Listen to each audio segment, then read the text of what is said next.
বন্ধুরা, কেমন আছো তোমরা সবাই? আশা করি ভালো আছো। আমিও অনেক ভালো আছি। আর অনেক দিন বাদে আমার মাকে নিয়ে চলে আসলাম একটা জন্মদিন বাড়ি। এই প্রথমবার আমার মা আমার সাথে কোনো ভিডিওতে জন্মদিন বাড়িতে গেল, আর এই প্রথমবার আমি করবো তোমাদের সাথে একটা ফুড ব্লগ শেয়ার। তো কী কী খাচ্ছি না খাচ্ছি তো তোমরা দেখতেই থাকো।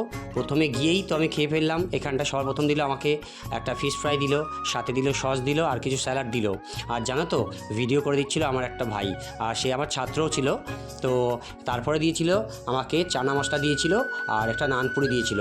এক এক করে করে খাচ্ছি, আর একটু লজ্জাও লাগছিলো ভিডিও করতে, কেন কি আমি প্রথমবার তোমাদের কাছে এই ফুড ব্লগ ভিডিওটা নিয়ে আসলাম।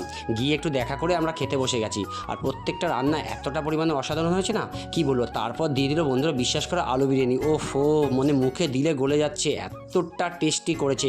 ভাবতে পারিনি যে আলু বিরিয়ানি হবে। আর জানো তো, আমি এতদিন ভাবছিলাম যে চিকেন খাওয়াবে, কিন্তু না, গিয়ে দেখি আমার প্রিয় মাটন করেছে। আর মাটনটা বন্ধুরা, গ্রেভিটা এতটা সুন্দর হয়েছে না, অন গড বলছি। তোমরা ভাবছি আমি বেশি বাড়ি বলছি না, এখন তোমাদেরকে বলছি তো আমার জিভে জল চলে আসছে। মনে হচ্ছে আমাকে আরও এক বাটি দিলে খেয়ে নেবো। যেমন মটনটা নরম হয়েছিল, তেমন গ্রেভি টেস্টি হয়েছিল। উফ, কি বলবো, জাস্ট অসম হয়েছিল, অসম। তো তোমরা, যাই হোক, আমি এরকম ফুড ব্লগ তোমাদেরকে আরও দেবো। এই অনেক ভিডিও তোমাদেরকে দেবো ফুড ব্লগের। এই করতে করতে চাটনি পাঁপড় তো পড়ে গেছে, তো কমন, এগুলো না খেলে কি আর খাওয়া যাবে বলো?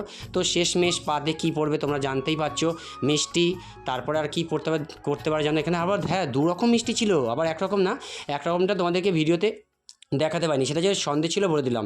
তো খাবারের শেষ পেশ পাতে পড়ে গেলো আমার প্রিয় আইসক্রিম। তো কেমন লাগলো ভিডিওটি? সাবস্ক্রাইব করো, টাটা।